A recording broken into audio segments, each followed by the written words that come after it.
Hello everyone, my name is Zio, and today we're taking a look at Venom: The Last Dance, releasing just last week, and it is the third and final, so far, movie of the Venom series. So, taking place right after Venom Let There Be Carnage's post-credit sequence, and technically No Way Home's post-credits, Eddie Brock is now on the run for the murder of Detective Mulligan, who is a topic, and Knull, the king of the symbiotes, the king in black, has sent out his xenophage because he has a key item that will help him take over the world. What do you expect going into these movies at this point? They're Venom films. We all know that we all know that these movies aren't exactly going to be cinema. Right? We know these movies are not going to be accurate. We know they're not going to be faithful renditions of this character. And that's not to say that this movie is shit, because I think to say it's like, oh, like an awful movie would be to be unfair. I have my issues with it, but I just have issues with the Venom trilogy and just this whole concept as a whole.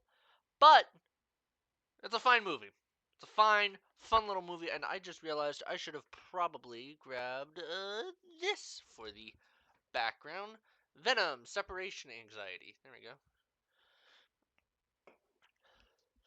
Now, the plot is fine. It makes sense for the most part. There's a few holes in the logic of it, but it overall works. Like I like the idea behind the plot. It actually is a pretty cool, pretty clever idea. And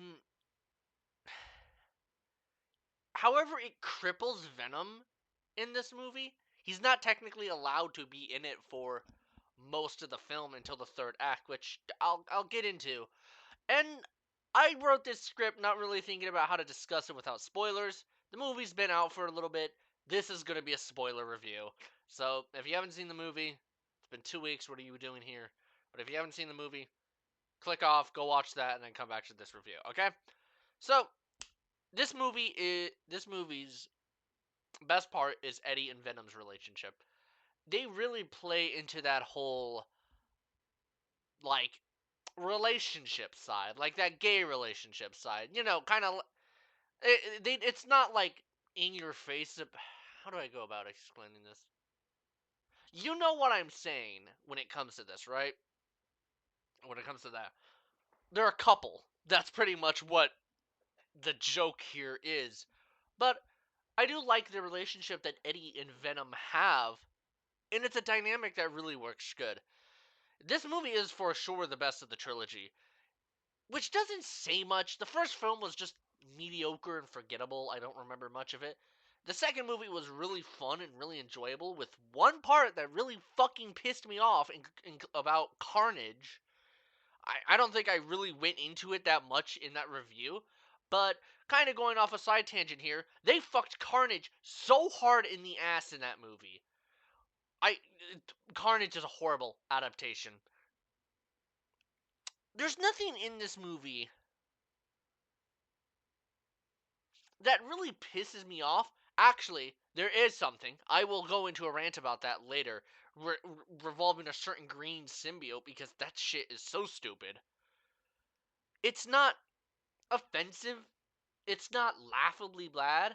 It's just a movie that you sit there with your nachos and just watch. It's a turn your brain off movie, which I know we shouldn't have to say that about comic book films, but here it works best.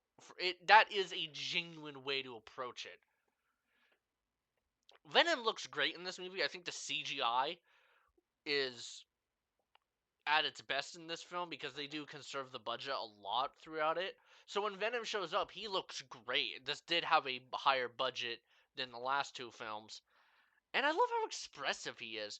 No matter how much I dislike this design. Dude, we are 3 fucking movies in and we couldn't do a spider symbol or a dragon symbol? You have Knull in these universe. You have Knull, who was retcon. Okay, for those who don't know, that spider symbol, which here, let me pull it up for you right here. That right there, which we know this Venom doesn't have, is supposed to be a dragon now. I think that's fucking stupid. It's obviously a spider, but it was retconned to be a dragon because of Knull. So you're fucking telling me that you're gonna have Knull in this universe, yet you still couldn't do the fucking spider? You couldn't have the veins form to make that dragon or spider or whatever the fuck that is? I really dislike this Venom design because it overall could have been a really good design. This could have been the best Venom design ever. But when you make the Topher Grace Venom look like a much better thing than whatever the fuck this is, then you failed. Because of that simple logo. It. Speaking of Knull, he doesn't really do much in this film. He's being set up for something, which I'll talk about later. But what you see in the trailer is what you get. He sits in that throne, looking down, hands on sword. That's all he does in the movie. Not disappointing, because we kind of expected that, but, you know, a bit underwhelming. But I do like how this isn't a one and done for him. We are actually going to see him later. I'm just hesitant on it. He's played by Andy Serkis, who has played Alfred, who has played King Kong, and Golem, and most importantly, he has played Caesar from Planet of the Apes. That's probably my favorite role that he has done, and he does a pretty good job here. I don't know if he's actually in like makeup, if he's in the suit, but he definitely voices him. His origin is fairly accurate too. You know, he's locked away by the other symbiotes, and he's looking for the Codex. You know, accuracy in a fucking Sony Spider-Man movie. Fish found in lava. In the end, we're just gonna need to wait to see what happens. I think this movie's biggest issue is that a lot of things just sort of happen. There's a scene where Venom and a xenophage, which weird, wild ass thing to include, by the way. That like showed up in one issue of like Venom comics. That like it's cool that you included it, but also strange to include. But either way, you know, a plane crash and Eddie killed someone, and it's only mentioned in one line of dialogue, and they kind of, I don't know, this movie moves very weirdly. There's this hippie family, which, the dad is played by Reyes Ifan, I think that's how you say his name, the lizard from Amazing Spider-Man and No Way Home. And what a weird choice for that. There was a theory going around in this before the movie that the little boy here would have been a young Peter Parker, and I think that's what it was going to be at first. Every Spider-Man connection that you could have thought of in this movie, there isn't really anything relating to Spider-Man in this movie, which weird. So the movie begins with him in the bar, and you know he's talking to the bartender in the MCU, right? And throughout Eddie's main motive is that he wants to go to New York, and with what he said in the No Way Home post credits, hey, I think I'm gonna go see this Spider-Man guy, and then that line of dialogue is removed in the opening here, was very interesting. These Sony Spider-Man movies are at a weird place where they want to be connected to the MCU, but the MCU doesn't want to be connected to them. That's why Venom got thrown out immediately when he tried entering the MCU. They just don't mention that again, by the way. They don't mention the fact that they were in another universe. He's like, okay, you know what? Let's just go see Lady Liberty for fucking who knows. It's so weird, and I think it's why Sony needs to just give up on this universe. Without the actual Spidey, without the actual webhead, these films work so hard and need to find some bullshit excuse to really work around the idea of why not having a Spider-Man. In defense, I think a universe like this could work in theory if you just mention that Spider-Man already exists. Have a newspaper clipping of like, oh, Spider-Man stopped Shocker today, or you know, something like that. Kind of like Penguin going on, comparing it. Penguin is a show that revolves around a Batman villain, but we know Batman exists in that universe, so this whole universe just fucking sucks. They struggle so hard because they have no idea what to do. They tease the idea of Spider-Man. Vulture's like, oh yeah, I think Spider-Man is why we're here. Madam Web gave birth to Spider-Man. That's not what happened. You get what I'm saying.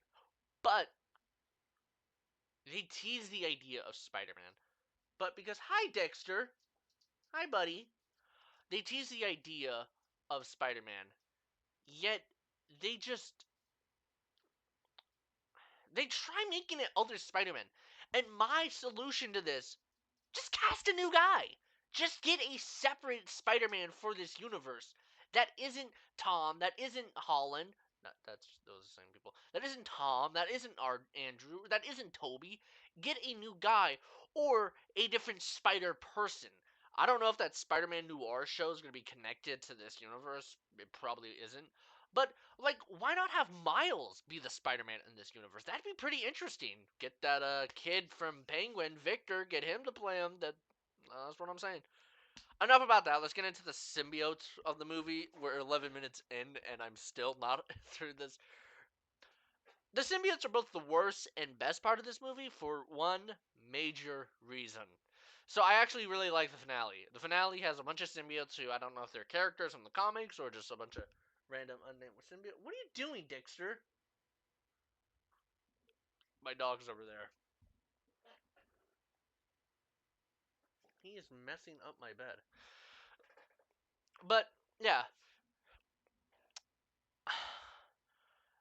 So let's get into this. Detective Mulligan, who, is kind of the catalyst behind Eddie's motive and all that, returns in this movie, which we all kind of expected. And this is the stupidest fucking decision ever, man. I hate this so much. He's held captive by the Life Foundation because the symbiote that he got from the last movie from Carnage left him for dead. Then they gave him a new symbiote. So we all expected Toxin, right? Like, that was the most logical choice to go next. You did Riot, you did Carnage, let's do Toxin now. We all expected it. But no one knows what the fuck this green symbiote is. The most famous green symbiote is Lasher, right? But apparently it's not even Lasher. So, is this green symbiote supposed to be Toxin? Or was Toxin the symbiote that left him? Because Toxin is the offspring of Carnage. He got that symbiote from Carnage. So, who is this? I'll be right back. I gotta close my door. Dexter, go. Thank you, buddy. So, as I was saying, let me check my messages real quick. Um, as I was saying about this whole Mulligan situation, it's just so fucking it's so confusing. There's another green symbiote in this movie, he's female, who looks a lot more like Lasher. Why is this an issue? This wouldn't be an issue with the movie had you literally just, like, made it Toxin. Dude, wasn't that hard. You had the pieces. You could have made it Toxin. You could have had him team up with Venom or fight Venom. But no, you want to waste him. Because guess what? This green symbiote, in the end, didn't even matter. And because when he escapes, he is instantly killed. So what was the point of having him in this movie if he was just going to get killed? And this is the stupidest part of this movie. This symbiote right here is the single most, like, dumbass idea ever because of the unnecessary confusion that there is with it. And he's a character that I was excited for. He's the strongest symbiote. He's the strongest symbiote in this universe, in the Marvel universe, and you just not use him. Whatever, Sony, whatever. Now, throughout the movie, like he's reduced to like like I've talked with people on Twitter about this, and I get different answers and different responses from a lot of people. Oh yeah, that is Lasher. No, no, no, that is Toxin. No, it's just a green symbiote. Like, whatever, man, whatever. Now, throughout the movie, we see this girl who has these lightning scars. She has a pretty dumbass backstory. I don't care for it that much. And at the end, she becomes Agony, who has speed powers, and nothing happens with it. It happens way too late for the movie. And if this is supposed to be the last film in this series, why set this up? Why set up Agony for her own spin-off film? That'd do great, I promise you. Now, see, I wouldn't really have a much of an issue with Agony if if she didn't have a Fortnite skin. What was that about? Why did she? I'm not that. I know that's a dumb thing to complain about, but when she's given a Fortnite skin, you'd think that she'd be a lot more important. Hell, the green symbiote that I was bitching about technically was more important than Agony, but no, she shows up for like 3 seconds at the end of the film, and that's it. This film just reeks of, okay, let's do this. I like oh, I don't know, let's just have this happen without any further planning. You know how I know this? Because I do this exact same thing in my writing. The difference is no one sees that. That's just me personally writing that I always plan to revision later if I ever get it officially published. Like I mention these things throughout. You gotta have things mentioned throughout. You can't. It just feels very forced, right? This is a movie that everyone is going to see. Did no one? This film suffered from reshoots, right? This film was part of the actor and writer strike, so it did suffer from reshoots, and I think that really that's just what made the film suffer in the end. The giant battle between the symbiotes and the xenophage, it was cool, actually. I did really like it. I didn't recognize any of the symbiotes, but it was really cool seeing all the symbiotes team up and fight. And so, yeah, at the end of the movie, Venom splits off from Eddie to protect the Codex and to kill himself with the xenophages. It tries to do a sad ending, but. And I guess it works if you are a fan of these movies. Because, again, I do like these films to an extent. They're not like the Batman quality movies. By like objection, they're shit films, but they're in the end, I enjoy them. They're fun films. I feel like this isn't the end for Venom though, because there's two post-credit scenes. So one is Knull in the background. No, it's us cutting back to Knull, and we finally see his face. He looks fine, and he's declaring war on Earth now that Venom is gone. I hmm. And the other one was a cockroach one, apparently, which I did not see because we left. My dad did not want to sit through all the credits. As for theories, who knows? Knull could be the villain for Spider-Man 4, or he could be the big bad of the Sony Spider-Man universe. Either way, both sound stupid. Why would Spider-Man fight Knull? He's more of a Venom villain than he is a Spider-Man villain. But chances are, Morbius, Vulture, Craven, Madam Web, whoever they get else, team up, make a Sinister Six, and turn it into Thunderbolts to fight off against him. It's fucking stupid. And all of this just proves my point about the Venom: The Last Dance. The actual movie is fine.